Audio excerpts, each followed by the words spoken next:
I've selected a blog called Buddha's Enlightenment. I didn't know that. It is said that at the moment a great soul achieves enlightenment, a wave of blessing is felt around the world. Here's what happened that day long ago when Gautama meditated under the banyan tree and became the Buddha. The leopardess was well past her prime, but though age had taken from her her strength, it had given her greater cunning. She crouched silently, her spots blending with the grasses. She had remained motionless for many long minutes, but finally the fawn was now within range.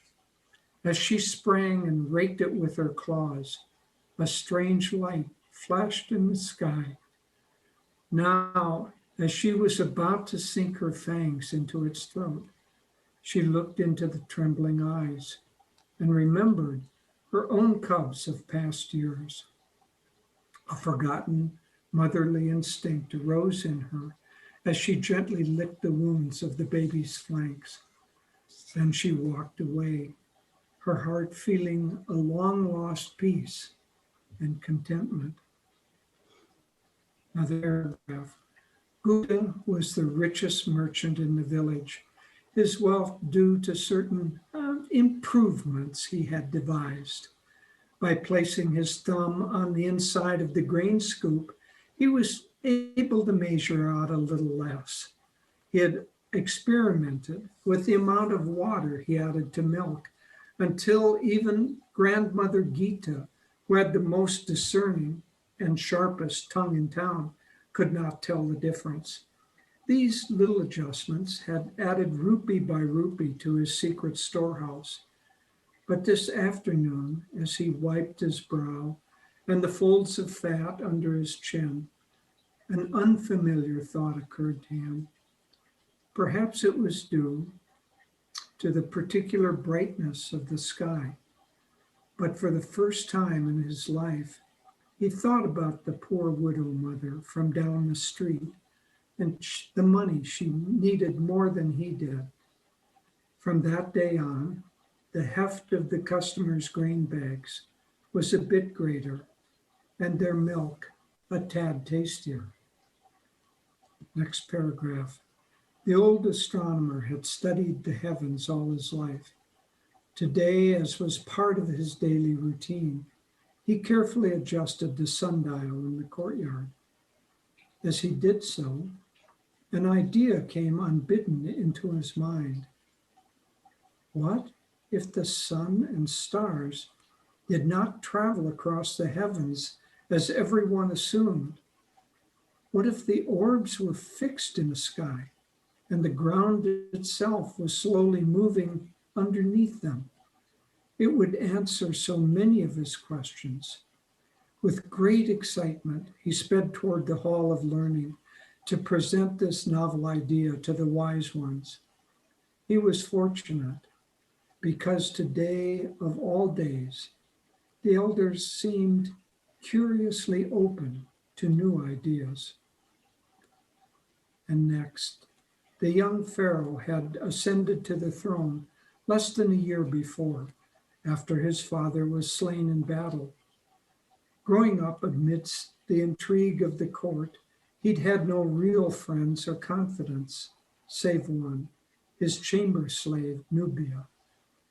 At night, in whispered words, he was the only one to whom he could unburden his heart. But there had been a cloud, if not of mistrust, then at least of suspicion, ever since Nubia's wife and infant girl had been sold and sent to another part of the realm. During the ensuing years, an idea had been percolating in his mind, but he had never had either the position or courage to act on it. Today, however, a new resolve entered the Pharaoh's heart. He knew how bitterly it would be opposed by the council. Nevertheless, he wrote the decree. From this day forth, no person could own a slave. As of now, All were citizens. All had equal rights. The response was expected when the committee sat. But how will we keep the old order? Let us not lose our grasp on the past and our rightful privileges. We must pass more and sterner laws. The Pharaoh was astute enough to know that this new law would not outlive him. But he thought, perhaps one day this idea will spread to other lands. Perhaps someday there will be no more slaves. The great masters had gathered together in the high Himalayas, knowing, of course, that this moment was at hand. They had gone deep in meditation to add their blessings to the great wave that pulsed out from the Buddha. In their omniscience, they knew that the world would need this light during the long centuries of darkness that lay ahead as it descended even further into Kali Yuga. Then, in its ordained time, the great cycle would reverse itself, and the slow ascent toward world enlightenment would begin anew. Who knows if even today, confused and defiant though people are, a wave of enlightenment may chance to come again. The open heart will sense its arrival. Enjoy, Nayaswami Jyotish. It was based on the thought that, it ties to what we were talking about earlier, that changes in the world on all levels, even on the animal level, happen because of an upliftment of consciousness. And when someone becomes enlightened, the teachings tell us there is a wave of blessing that goes out at that time. And that wave of blessing helps to uplift the consciousness. So I could have stated that as, a philosophical concept, but it seemed to me more enjoyable and more interesting for people to hear these little short stories of what happened to a leopardess or a selfish merchant or so on, to hear those stories of what happens in the midst of uplifting consciousness.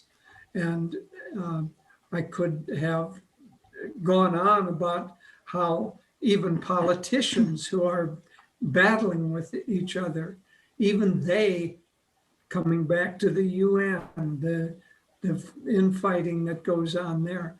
If a soul were enlightened on that day, on that hour, there would be a wave of light that goes around the world. And those politicians would be a little bit more likely to find compromise and a little bit less likely to find division.